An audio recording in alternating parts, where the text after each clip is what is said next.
Brokerage firm Bernstein ने अपनी एक हालिया रिपोर्ट में कंपनियों के सितंबर तिमाही के निराशाजनक नतीजों की ओर ध्यान खींचा है। रिपोर्ट में कहा गया कि शेयर बाजार ने अभी आर्थिक ग्रोथ और मांग में सुस्ती की सीमा का पूरी तरह आकलन नहीं किया है। साथ ही उसने ये भी आशंका जताई कि इंडेक्स के लेवल पर अभी और गिरावट आ सकती है और निफ्टी साल के आखिर में 23,500 तक गिर सकता है।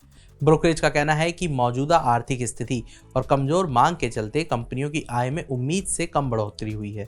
इस स्थिति में अगर दूसरी तिमाही की कमजोर कमाई को ठीक से ध्यान में नहीं लिया गया तो आगे भी शेयर बाजार में गिरावट का खतरा बढ़ सकता है। निराशाजनक नतीजे। बर्नस्टीन ने अपनी रिपोर्ट में सुस्ती के खतरे की ओर इशारा किया है।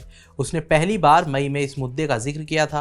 ब्रोकरेज ने रिपोर्ट में सवाल पूछा है कि क्या पहली छमाही के प्रदर्शन को कम करके आंकना और दूसरी छमाही में इसकी भरपाई की उम्मीद करना ठीक होगा। बर्नस्टीन ने कहा कि निफ्टी और नेक्स्ट 50 को मिला लिया जाए तो लगभग आधी कंपनियों की आय में 4% से ज्यादा की कमी देखी गई है। ये कोरोना महामारी के दौरान मार्च 2020 तिमाही में देखी गई कमी के बाद सबसे ज्यादा बड़ा आंकड़ा है। अब तक जितनी कंपनियों के नतीजे आए हैं उनकी अर्निंग्स में आई गिरावट को देखते हुए अब अर्निंग्स ग्रोथ की उम्मीदें लगभग 0.6% सपाट हो गई हैं। बर्नस्टीन को डर है कि ये मैक्रो और माइक्रो दोनों ही सेक्टर्स में गहरी पैठ वाली मंदी का संकेत हो सकता है। रिपोर्ट में कहा गया कि रेवेन्यू ग्रोथ और मार्जिन विस्तार में कमी जैसे पहलुओं को सिर्फ मानसून और चुनाव से जुड़ी रुकावट बताकर खारिज नहीं किया जा सकता और ये कहीं ज्यादा व्यापक चिंता का संकेत देता है।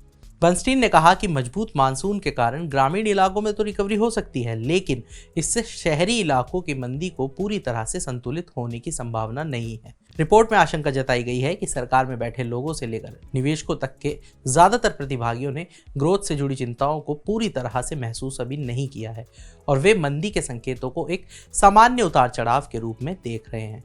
तो आज के इस वीडियो में इतना ही। बाकी तमाम बड़ी खबरों के लिए जुड़े रहिए मनी कंट्रोल हिंदी के साथ। आप हमारे यूट्यूब चैनल को सब्सक्राइब करें, फेसबुक पेज को लाइक करें और अब व्हाट्सएप के जरिए भी आप हमसे जुड़ सकते हैं। व्हाट्सएप चैनल का लिंक आपको नीचे कमेंट बॉक्स में मिल जाएगा। तब तक के लिए धन्यवाद।